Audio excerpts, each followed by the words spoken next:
I think it's such an exciting time for factual producers right now. You have an abundance of distribution outlets, not only in traditional linear television, but also with digital.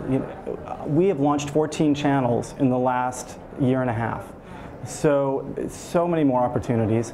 And with technology today, putting the power in the hands of producers at all levels, from larger independent companies to people with a camera and a dream. So I think it's a terribly exciting time. And digital is becoming a real, I don't want to say a threat to linear television, but certainly a foe. I think the question of the future of television is all about the audience that you're attracting. On the digital side, we're very much focused on millennials, 18 to 34-year-olds.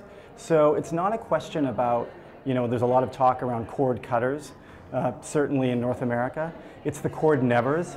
It's that next generation that will never have a television subscription because they're used to consuming their content on whatever platform, when they want, how they want. Where it originated from isn't important to them. So looking to the future, is television going away? I don't think so. You will always have that screen in the middle of the home in some way where family comes together. It's what is connected to that, with more over-the-top devices, more web-enabled televisions, that is really going to change sort of the different distribution outlets. Well, I think there is a behavioral shift. They're looking for story, and they're looking for character that they can connect with. They have the power now to really engage with that person they deem a celebrity. Look at YouTube and the ecosystem of YouTube celebrity. They're able to have a conversation with these people, and they make them their stars.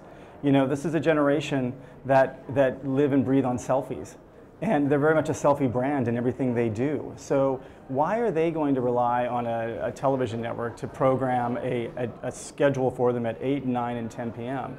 when they can go online and they can choose who they want when they want? So I think that is a significant shift in how they're consuming and where they're consuming. At the end of the day, it's still about storytelling. And what we as a production community need to be ahead of is how are we telling those stories in a way that is compelling and engaging for the next generation audience. What's been happening in the United States is that a number of the advertising agencies that had traditionally had a television budget and a digital budget have combined them into a video budget. So they're looking for audience.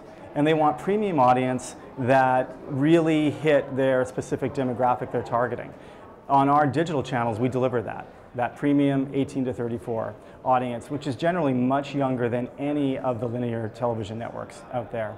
So in the future, when you see these worlds combining, on one level, it's a great service for an advertiser because they can get audience across these multiple platforms. But it does serve to make most of those traditional networks a little bit younger when you're taking the mass that's coming from digital.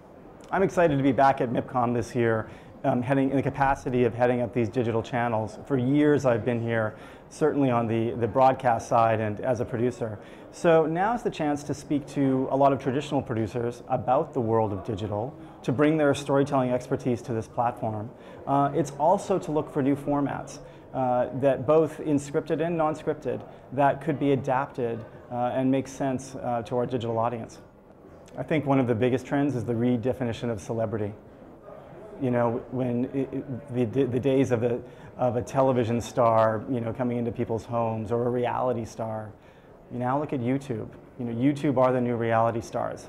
These people are creating their own celebrity, not by pushing it out, but by engaging with the audience. The audience is choosing who they will be their celebrities, and they're incredibly powerful, and they're definitely the ones to watch.